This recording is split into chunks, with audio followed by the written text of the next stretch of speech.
Beneath the laughter and lightning bolts of Carry On Screaming lies something far stranger. It's not just a parody of horror, it's a film haunted by its own brilliance, its shadows, and its secrets. Fact 1. I saw them! It has demon Adam! They're impregnant! Carry On Screaming was the most daring entry in the entire series. It abandoned seaside innuendo for haunted mansions and bubbling potions. Instead of sand and sunburn, audiences got fog, thunder, and electricity crackling through the air. The tone balanced uneasily between horror and farce. This experiment could have sunk the franchise, but it didn't. The filmmakers risked everything on the idea that parody could coexist with genuine atmosphere. The Gothic style elevated the jokes, giving them unexpected edge. Every scream and pratfall echoed through candlelit corridors. The result felt both elegant and absurd. Viewers found themselves laughing and shivering at once. The sets looked expensive, even when built on tiny budgets. The monsters were silly but lovingly made. This strange combination of fear and foolishness turned Carry On Screaming into something unique. It was proof that parody could also be art, by accident or design. Whereabouts? Hereabouts. At 10 o'clock. Or thereabouts. In this vicinity. Or roundabouts. We're police officers. All night. Fact 2. Here. What's he after? Same as he was after last night, I imagine. Oh? Information. Kenneth Williams didn't just play Dr. Watt, he inhabited him like a possession. His voice slithered through the dialogue, half intellectual, half lunatic. Every syllable was a scalpel cut. His body moved like a coiled spring, both elegant and deranged. The exaggerated gestures, the shrieks, the theatrical sighs, they all hid deep insecurity. Williams poured his complexity into the character, using comedy as a kind of exorcism. He made madness magnetic. Even when the jokes were ridiculous, his conviction made them dangerous. His manic energy infected every scene, driving the pace like a fever dream. Off-screen, he was exhausted by the intensity of his own performance, yet audiences adored him precisely for that over-the-top brilliance. He turned melodrama into music.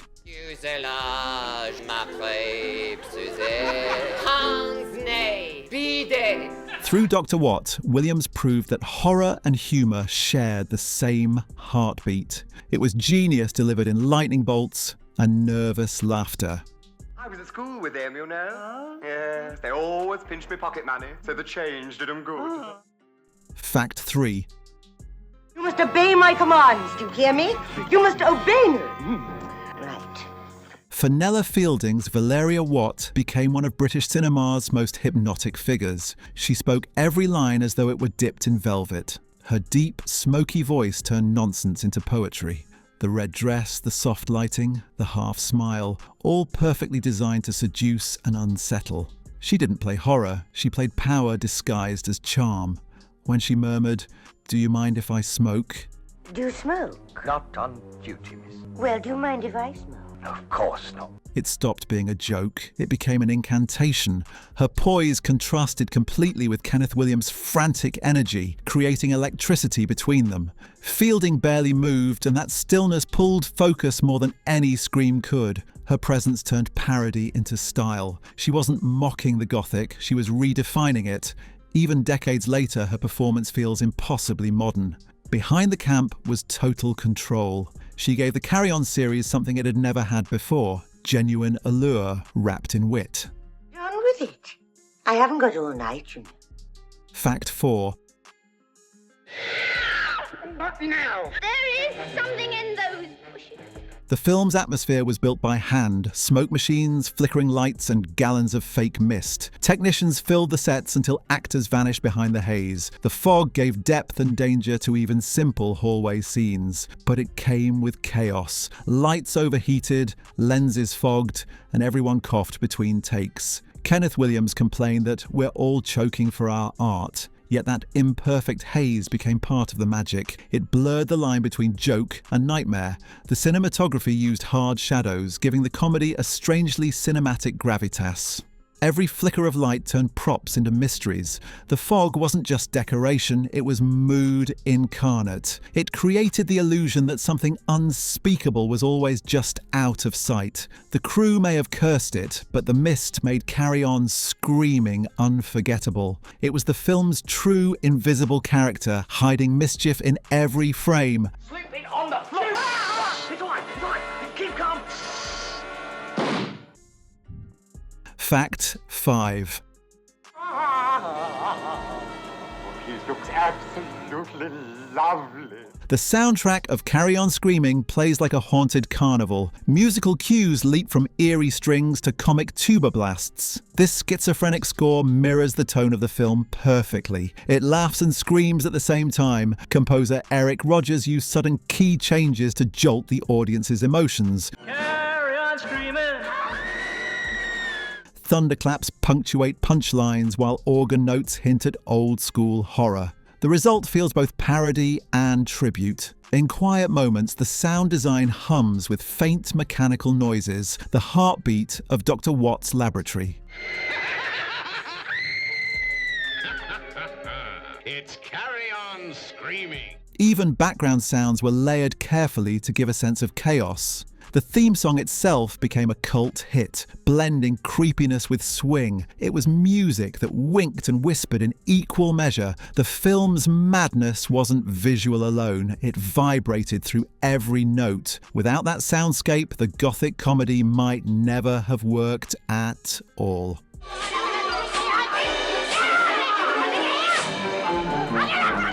Fact 6. What a smash in disguise. The costumes of Carry On Screaming were masterpieces of discomfort. Fenella Fielding's legendary red gown was so tight she could barely breathe. Assistants had to help her sit between takes. Kenneth Williams' lab coat tore constantly from his dramatic flailing. Monster suits melted under the hot studio lights. Latex cracked, wigs slipped, and fake fur caught fire during tests. Every day brought a new wardrobe disaster. Yet on camera, it looked seamless, polished, glamorous, absurdly perfect. The contrast between beauty and misery created authenticity no design could fake. The Gothic outfits didn't just look good, they defined the characters. Clothes became cages for chaos. Each rip and repair carried the energy of desperation. What audiences saw as elegance was, behind the scenes, pure survival. Those cursed costumes proved that style in cinema sometimes demands a little suffering. Look at those teeth. Fact 7. Steaming neck! What are you trying to do? Ride me to death? Harry H. Corbett joined Carry On Screaming as Detective Sergeant Bung, a grounded man trapped in a lunatic world. His performance anchored the absurdity, but the atmosphere on set wasn't easy for him. Corbett came from serious acting, bringing precision where others thrived on chaos. His control clashed with Kenneth Williams' flamboyant improvisation. That tension became part of their on-screen chemistry. Corbett played every line straight, making the madness around him twice as funny. He looked genuinely bewildered, which fit the character perfectly. But off-camera, he often felt isolated from the Carry On regulars. Still, his performance gave the film weight. The straight man in horror parody is the glue that keeps the jokes believable. Corbett's restraint balanced the hysteria. Without him, the film would have tipped into total anarchy. Ironically, his discomfort became the production's secret strength. We are here to be of service to the public. Fact 8. No. Why must you be so rough? Naughty Junior. The film's creatures were built from buckets of rubber, glue, and imagination. Makeup artists worked miracles with scraps and sweat. Some monster suits weighed nearly as much as the actors inside them. The werewolf's fur shed constantly, covering the floor like snow. One poor extra fainted inside his costume during a night shoot. Kenneth Williams refused to stand near anything that growled, yet somehow the monsters looked wonderfully grotesque. Their awkwardness added to the comedy. You could see the seams, and that was the point. The blend of genuine effort and obvious fakery became part of the film's charm. The monsters didn't frighten. They amused, but they also symbolized the film itself, silly, stitched together and still strangely alive. Every fake fang carried the spirit of British invention. Behind the laughter was real craftsmanship disguised as chaos. Don't you understand? You don't have to strangle them. Fact 9. I'm sorry to disturb you, miss, but some gentlemen are here. Behind the camera, Carry On Screaming was barely controlled bedlam.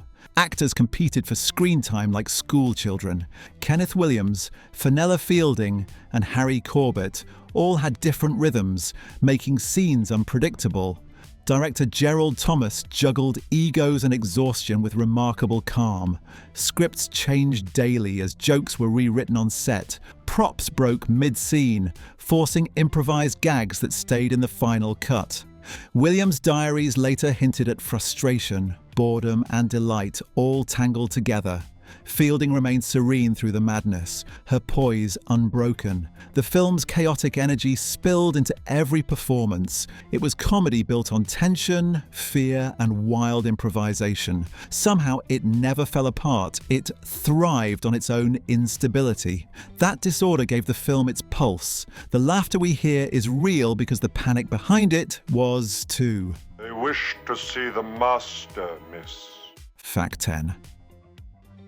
Ah, that's better. Now, where was I? Decades later, Carry On Screaming remains the series' strangest masterpiece. Its blend of wit, fear, and sensuality has never been matched. Fans still quote its lines and mimic its voices. Critics call it both parody and love letter to Gothic cinema. Kenneth Williams' mad genius and Fenella Fielding's hypnotic charm defined the film's duality, comedy and darkness hand in hand. Beneath the laughter lies melancholy, the ghost of performers giving everything to make chaos beautiful. The film survives because it feels alive, imperfect, and haunted by sincerity. Every joke hides a touch of tragedy, every scream echoes laughter. It turned cheap production into lasting magic. The darkness didn't kill the comedy, it deepened it. Carry On Screaming isn't just funny, it's proof that even in parody, shadows matter, and that's what keeps it alive half a century later.